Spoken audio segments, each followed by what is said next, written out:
Once upon a time, in a small village consisting of two houses, a young boy lived under the tutelage of his grandpa. Today's story begins after a short training session that involves moving up and down the screen fast. This is Alm, one of the protagonists of our story. Alm's a cool guy. Unlike other Assisi lords in the series, he's actually kinda strong.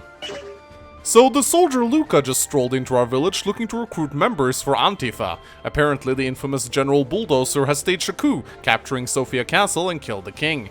He wants to know if Alm can go talk to his old man and see if he's willing to fight.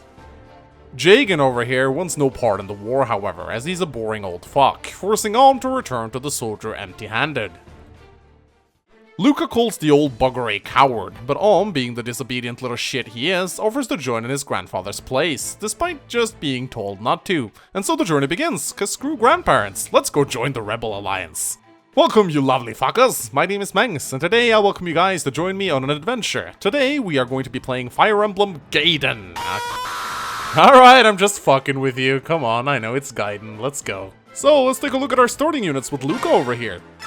Oh, you thought Nephany was the first playable soldier in Fire Emblem? That's cute. Welcome to Gaiden, Casual. Luca's a powerhouse of a soldier with a base strength of 10, and he will be one of the few guys alongside Alm actually capable of leaving a dent in the enemy units. And trust me, you'll notice that. A lot. Then it's time to take a look at the three villagers joining you, starting with Cliff. Look at this happy motherfucker. Who's he so happy? Well, he has reason to be, because this little shit is by far the best villager you got. He may start out the weakest, but that crazy 50% speed growth is going to make him one of the fastest units in your army. Seriously, 50% is a lot in Gaiden. You won't see that often. Then we get introduced to Gray over here, who feels that since bandits are gonna attack us anyway, we might as well go out and meet them. So yeah, Gray is a Jagan villager? I mean, the guy is higher level than Luca, a trained soldier for Christ's sake. Did he roam around the forest killing bandits on his own or something? At any rate, this guy's got a speed stat that makes Luis look like Hossein Bolt. While his base strength is impressive, this turtle disguised as a villager is sure to get doubled by everything that even resembles a speed stat. Oh joy, I love slow units. Then last, but certainly not least, we have Robin. Yup, that's another thing Gaiden did first, bitches. Robin has a lot of skill. Yeah, he's got a lot of skill. All right, bitches, let's go be rebels. Yeah, rebels, rebels. Yeah.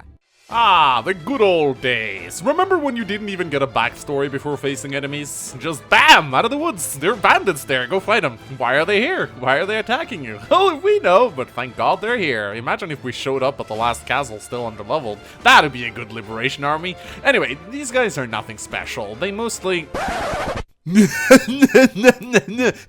Banks is easy mode. Yes, okay, I'm playing on fucking easy mode, alright? Gaiden gives you like 2 points of experience for killing things. It's already so slow that I'm playing on constant double speed and doing post-production commentary because a regular paced LP would most likely bore my subscriber base to death. So if you think I'm not going to take the option of doubling experience gains, you must be fucking out of your mind. Besides, it's not like enemy stats get lowered or anything, it's literally just a do you want to avoid grinding mode button. It has zero impact on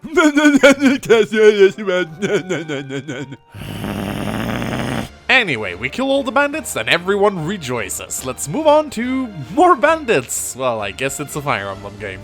This map is a lot better than the last one. Plenty of terrain here to hide in, and oh jolly fuckers does Gaiden love its terrain.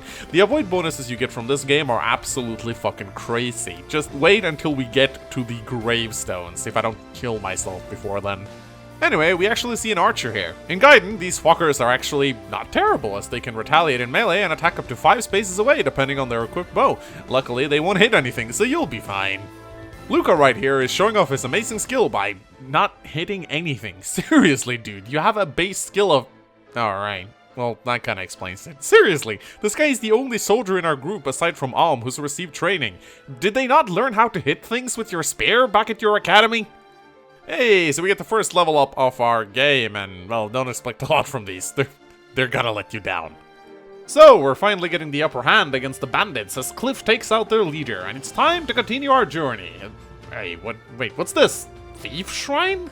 Hey boss, we finally found a suitable hideout where we can stash our goods. What we gonna call it? Oh, I know, let's call it Thief Shrine. Wait, that's a terrible idea, boss. Everyone's gonna know we are Thief Shrine. So of course, like any sensible adventurers placed in front of a dungeon, what are we gonna do? Well, inside the Thief Shrine, guess what we encounter? So I'm just gonna put it out there immediately. Any encounters that look like this will be skipped. I already have very little patience for Gaiden to begin with, but its random encounters, even less so. This is not fun. I want a real map with terrain and objectives, not just 2 blocks of enemies facing each other like they're having some fucking dance-off.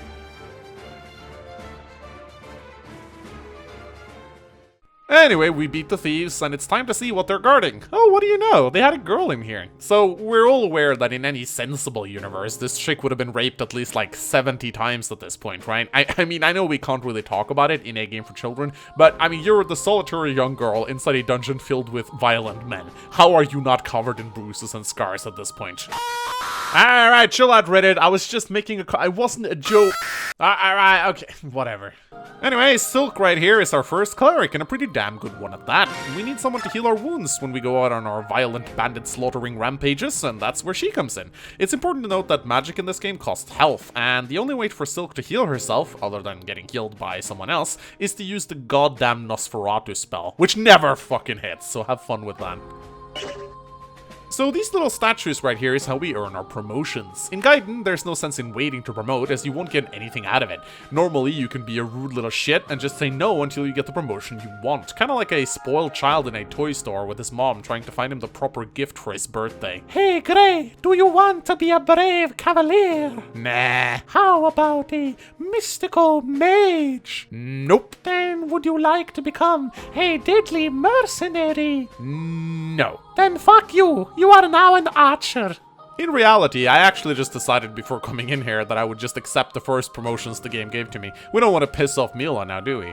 While Gray is stuck as an archer, Robin becomes a mage, kinda reminiscent of a certain game, while our lovely boy Cliff finds a horse and becomes a cavalier. We're not quite done here though. There's 2 statues on each side here, and they can be used 3 times in total. Not 3 times each, only 3 times between the 2 of them. And they'll always have you pick between a +1 boost in 1 out of 2 stats to any one unit in your army. In this case, we can pick between speed and hit points. It's a pretty obvious fucking choice for anyone remotely familiar with Fire Emblem.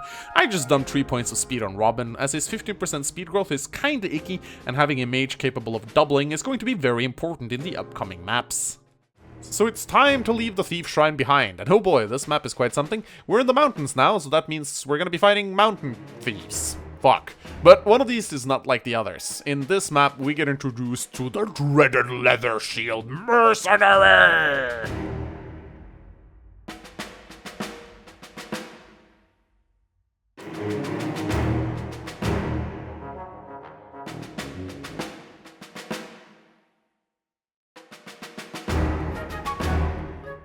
This fucking asshole is so strong. Compared to the units you have in your army at this point, this is like watching Frieza versus Krillin. Even your strongest guys like Alm and Luca will probably only deal a single point of damage to him, thanks to his leather shield buffing his base defense up to 8. You better deal with all the other bandits before this fucker comes in, cause he's gonna tear you a new asshole.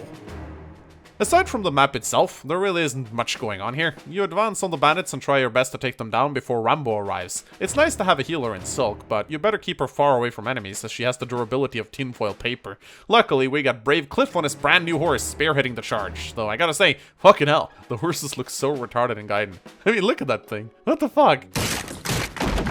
Meanwhile, Gray is showing everyone what archers are all about in Gaiden. Not hitting things. Alm lands a vicious killing blow to a bandit, and lo and behold, he actually gets a good level up. Robin is also flexing his new magical powers by viciously torching a bandit. Twice! Man, I do not regret giving Maul that speed back at the Thief Shrine. Totally worth it. We fight hard and take down most of the bandits, with only a single straggler remaining before Goku makes his imminent arrival, and thus, one of our most epic battles so far begins. This fucking guy is just so stupidly tuned. Hitting him is hard enough, doing damage to him is even harder.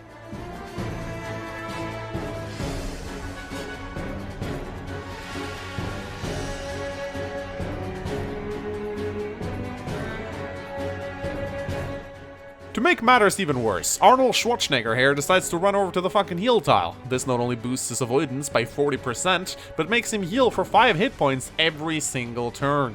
Now, I get the brilliant idea to surround him, using the walls as sort of a prison, where Robin, Grey and Silk can blast him with range attacks, while Alm tries his best to keep him occupied. But it turns out trying to imprison the Hulk was a big mistake, as Silk can barely keep Alm topped off with her 8 hit points of healing per turn, not to mention she's getting very low on health. And while magic ignores terrain covers in Gaiden, she still can't fucking hit Superman here for shit with her Nosferatu. And as the mercenary from hell starts landing criticals, time seems to be running very short.